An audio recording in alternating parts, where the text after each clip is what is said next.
Accessibilité, mobilité, dignité, repensons le logement, c'est le thème de cette table ronde qui vous est proposée par APF France Handicap, ici depuis le Salon des Maires, à la porte de Versailles, pour cette édition 2025 du 18 au 20 novembre, une édition un peu particulière nécessairement à l'aube de 2026, où on va chercher à interpeller les différentes et les différents candidates et candidats aux prochaines élections municipales. Avec moi autour de cette table, on va commencer par vous, ma chère Madame Maëva Crespo. Vous êtes chef de projet Habitat d'APF France Handicap. Bonjour à vous.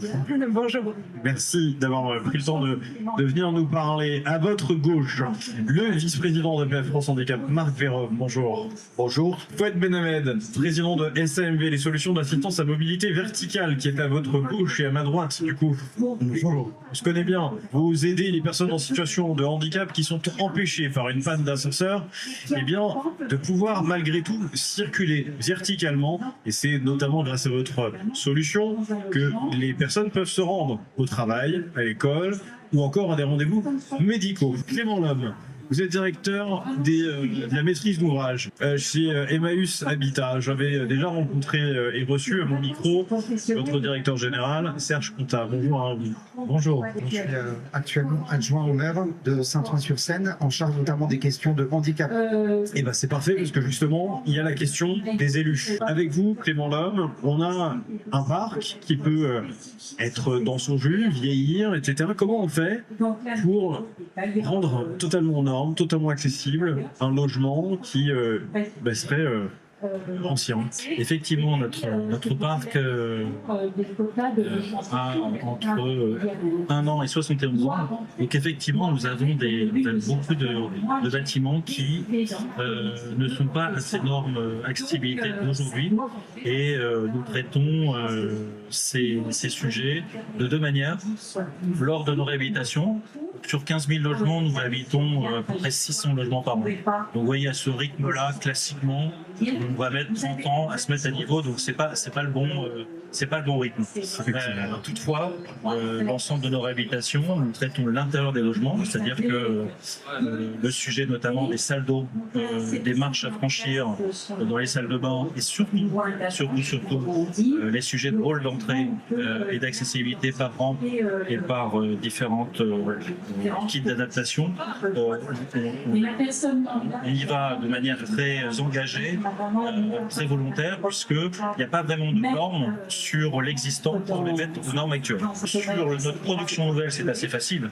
C'est-à-dire que nous produisons 300 logements par an et finalement, c'est plutôt assez facile d'être dans la norme actuelle. On va un peu plus loin chez nous, c'est-à-dire qu'on va travailler 3 choses que l'on va faire immédiatement. C'est-à-dire on va installer la douche PMR directement. On va faire en sorte que le ressaut pour aller sur le balcon ou sur la terrasse soit tout de suite de 2 cm. C'est pas toujours le cas et nous, on se dit que pour un patrimoine qui va ensuite vieillir, il faut tout de suite l'avoir. Et ensuite, on travaille directement tous les halls d'entrée accessibles avec les ascenseurs. Pourquoi aujourd'hui il est important dans le titre de cette table ronde, je le disais, accessibilité, mobilité et dignité, est-il absolument nécessaire de reparler d'accessibilité, de mobilité, de dignité dans les questions de logement? Malheureusement, oui. Aujourd'hui encore, notre association est de plus en plus sollicitée par les personnes en situation de handicap sur ces sujets-là. Elles ont du mal à trouver un logement réellement accessible. Et d'ailleurs, les chiffres des études le montrent. Le rapport Crédoc Ancols de 2024 donne des projections 2040. On aura besoin de 2,4 millions de logements accessibles. Aujourd'hui, on n'en est même pas à la moitié, avec le vieillissement de la population également. Et le rapport de la Fondation pour le logement des défavorisés le montre aussi. Il y a un demi-million de personnes en situation de handicap qui vivent actuellement dans un logement inadapté. Et malheureusement, les normes PMR, c'est un minimum réglementaire, mais ça ne suffit pas forcément à rendre un logement réellement accessible. Il y a des chiffres qui sont édifiants, notamment sur des questions qui touchent à la fois le maintien dans le logement, quand on a connu le handicap ou la maladie dans sa vie, mais aussi le logement pour les personnes en situation de handicap et de mobilité réduite. Il y a eu des chiffres donnés notamment par le NCOL, l'ENCOL.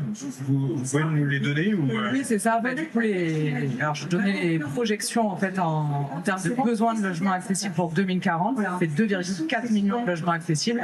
Aujourd'hui, on n'en est même pas à la moitié. je crois qu'on est à 700 000. Hein. Quelque chose comme ça. Pourquoi inclure les collectivités dans ces politiques-là d'accessibilité, de mobilité et de dignité du logement? On est obligé d'aller avec eux pour leur montrer l'accessibilité.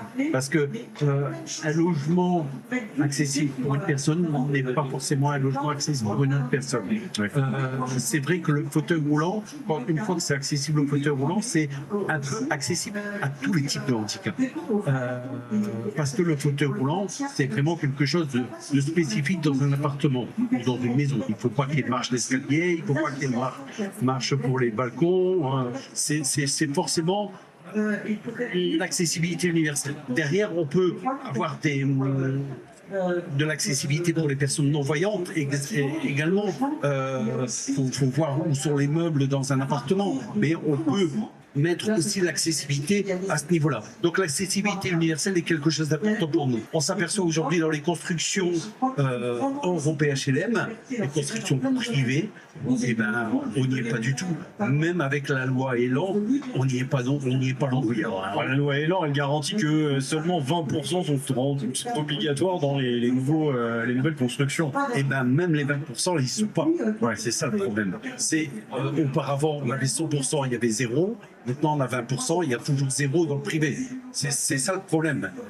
Et le parc évolue. Si le neuf n'est pas accessible, on n'aura jamais d'accessibilité. La question que je posais, mais je vais aussi la poser à Steve Laranaga.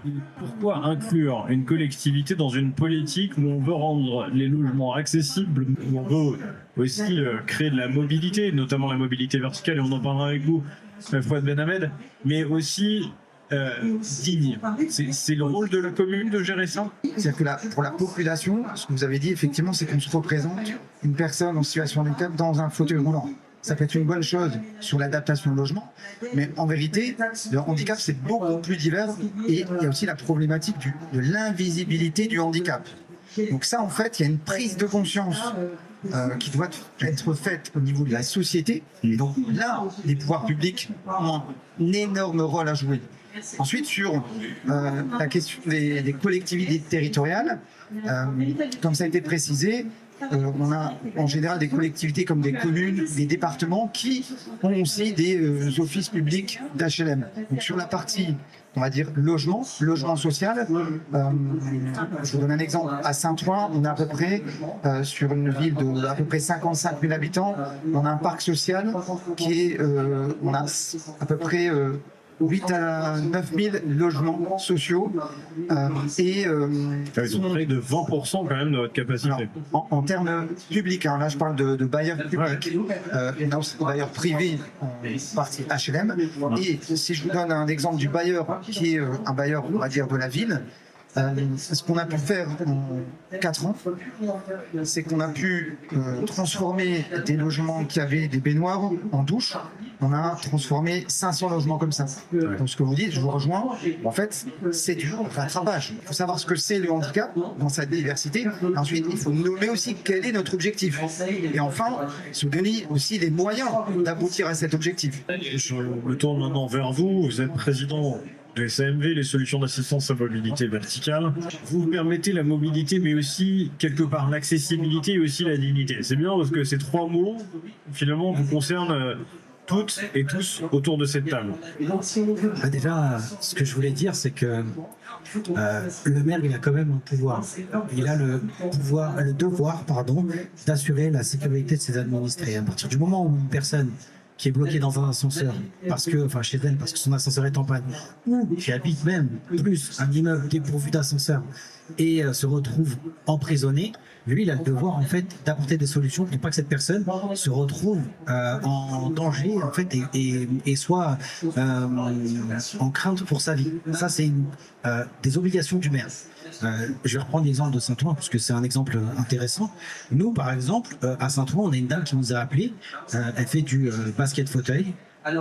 Elle est dans une copropriété privée. Son ascenseur est tombé en panne, garantie décennale. Tout le monde se renvoyait la balle.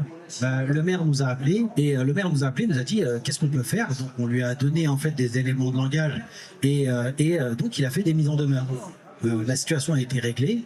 Nous, on a fait nos prises en charge, mais aujourd'hui, quand il y a un souci, et ça, c'est pas simplement sur la question de l'accessibilité, hein, quand il y a un souci, en fait, on a l'impression qu'on ne peut pas régler les problématiques. On a l'impression, en fait, qu'on est dans une impuissance perpétuelle. Moi, je suis parti dans d'autres pays du monde où les gens, en fait, disent il y a un problème, on va trouver une solution.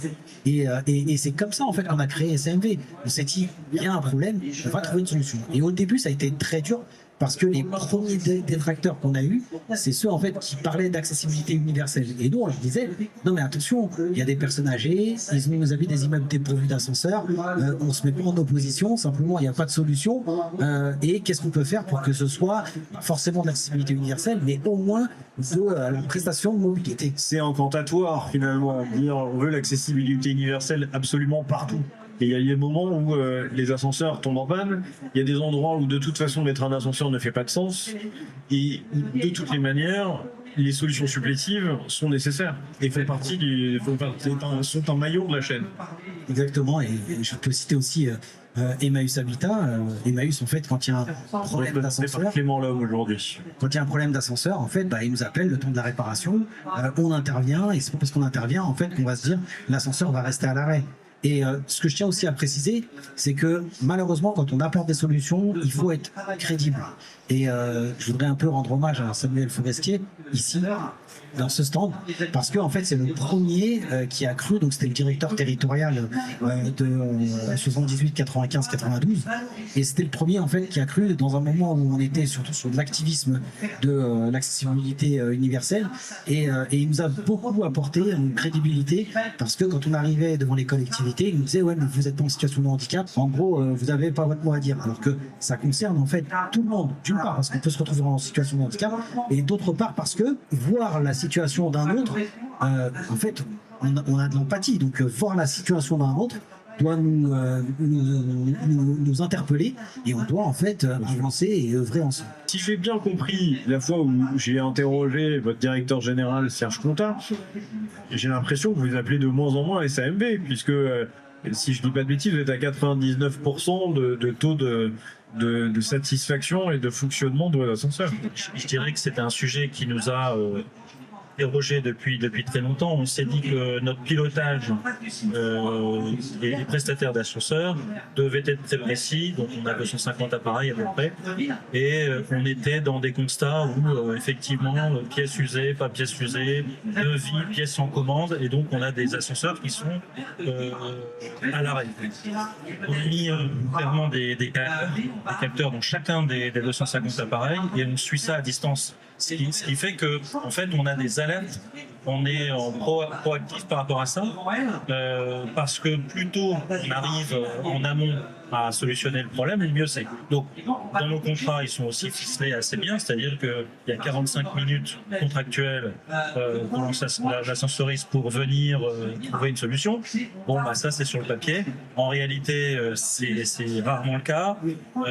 On met les pénalités derrière, mais finalement, on a un client locataire insatisfait, et puis un maître d'ouvrage qui doit être exemplaire. Donc nous, on a opté pour cette solution supplémentaire. Moins il y a d'intervention, mieux c'est, mais on en a Mieux c'est, dit Fouad Benhamel. c'est, je dirais, un atout supplémentaire sur notre dispositif de surveillance et de besoin que l'on a D'anticipation. Ça me permet de mieux maîtriser vos coûts. Oui, c'est ça aussi. Du coup, ça me coûte moins cher à long terme. Ça peut-être que ça coûte de déployer autant, et c'est ça qui fait peur, de déployer autant de dispositifs de maintenance prédictive et puis une analyse. Oui, tout à fait, une demi-personne. À long terme, ça me coûte moins cher. Personne chez moi, 250 salariés qui surveillent effectivement derrière l'ordinateur. Donc c'est un coût aussi. Exactement. Le stock de pièces. Les stocks de pièces. Donc tout ça, ce sont des choses que l'on a mis en place pour dire d'avoir des pièces de rechange. Effectivement, à long terme, ça coûte moins cher de faire finalement cette anticipation d'achat contractuelle, des pièces qu'il faut pas faire fabriquer, etc. Donc ça c'est ce que vous dites aux bailleurs aujourd'hui, acheter finalement par anticipation vos capteurs, vos pièces de rechange, parce qu'au long terme vous y gagnez. Bah, c'est la notion de coût global qui est bien connue un peu chez chaque propriétaire bailleur, se donner les moyens de bien entretenir.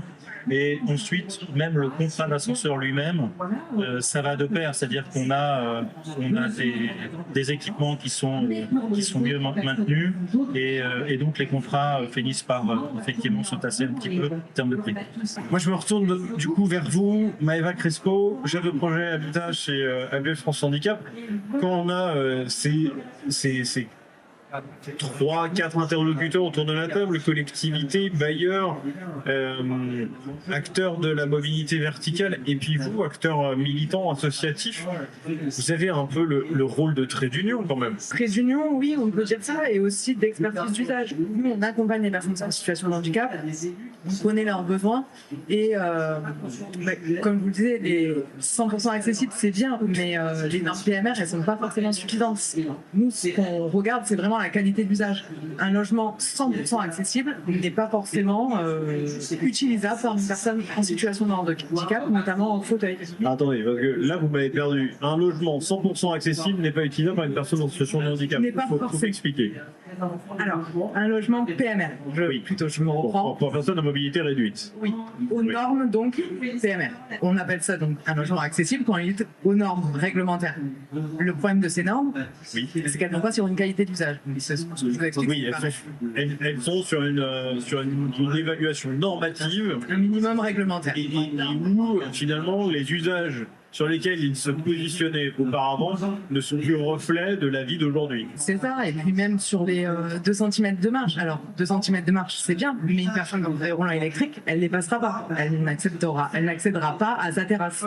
Quand vous voyez ces acteurs qui se mobilisent, que ce soit collectivités, bailleurs, acteurs de la mobilité verticale, et votre association, dont vous êtes le vice-président APF France Handicap, vous avez quand même un peu d'espoir que ça change?